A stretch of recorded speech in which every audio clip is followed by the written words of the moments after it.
So GameStop has decided that it's going to buy, sell, trade. Well, not 100% sure how the trade part's going to work, but buy, sell, trade Pokemon cards, graded Pokemon cards. And what's sparking this video is I saw a video of a guy trying this on, and I'll put a link to the video, a guy trying this on day one of their deployment of this new thing. And he goes in and basically nobody's trained on how to do it, and the guy has to call somebody, management or somebody in training, to walk him through the steps of grading the Pokemon cards that this guy has. Now, first I'll talk about the video. The video looks like he gets pretty fair prices for the cards, which is a big surprise. When I first heard the news about this going on, about this being a new plan, I thought to myself, they're going to offer like pennies on the dollar for every card to buy them and then sell them for upcharge. And that could still be a possibility. That might still be something that they end up going to, because we are talking about GameStop here. But so far, looks like he got some pretty fair prices, and I like that because there's a lot of cards that are hard to sell online or through other avenues for even a certain 60% of the value, unless they're like the big cards like Charizard or something like that. And having a place you could go to where I could sell, where I could just sell these, that could be pretty awesome. But again, this is GameStop we're talking about. Will it stay that way? What's going to be the future of this decision? Overall, I do think that GameStop has to do things like this to stay relevant.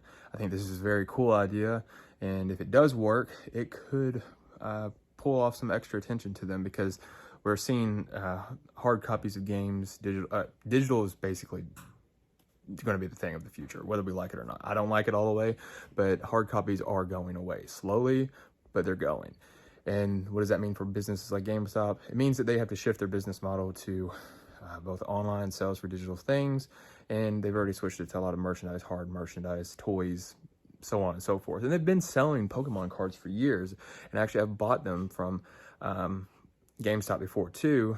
These different booster packs and ETBs and stuff like that. They're another stop for Pokemon cards, and so that's worked out. So we'll see what happens with these individual cards being sold there, and being, that you can sell to them. I hope it works out for them, but it sounds like it's going to be a learning curve for GameStop in general, and I wonder how they're going to display the cards. They obviously don't have anything right now where they could do, I doubt they'll ever do like glass tabletops that you see at like flea markets and game shops and stuff like that. I think they'll probably have them on the wall or something. And then also wonder, once you trade them in, do they go straight out to sell, or are they like the games where they have to be sent off and processed and then brought back in and then listed in specific ways? One thing I will say though, you can watch the video and learn all this, but I'm trying to give a short kind of summary in my own opinion. It looks like there are different parameters that must be met about these graded cards for them to be sold there, which is expected. But again, we'll see what happens with it all. The next question I have is, I hope, not really a question, but I hope that these employees are getting paid a little bit more for what they're having to do, because it seems like they're basically doing a soft independent grade every time these cards come in, and they have to do all these different things to, it's not like trading a video game in. A video game you can even just pop in the console and test and look for scratches and make sure it's authentic, but a Pokemon card is much more than that. There's a lot of good fakes going around, and it sounds like it's going to be a task for these workers at GameStop, and I really wonder how they're gonna navigate that. I think it'll be really cool to see some cards in there. I wonder if I'll be able to use promo codes and coupons to go buy Charizard or not. But if it comes to a GameStop close to me, which I think my state is listed as one of the trial ones, if it comes to GameStop close to me, I might try to take some cards in that I have duplicates of, or cards I don't care about, cards that I know would be hard to move on eBay or all these other different places.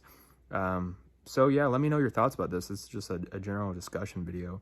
Like I said, I'll link the video. It's really cool, but it's a long video, so I figured I'd go over it. And yeah, so this is GameStop's new thing. We're finally hearing about GameStop again, outside of the shorts and the Wall Street madness that it is. All right, talk to you all later. Hit like and subscribe, and tell me what you want to see on the channel. Thanks.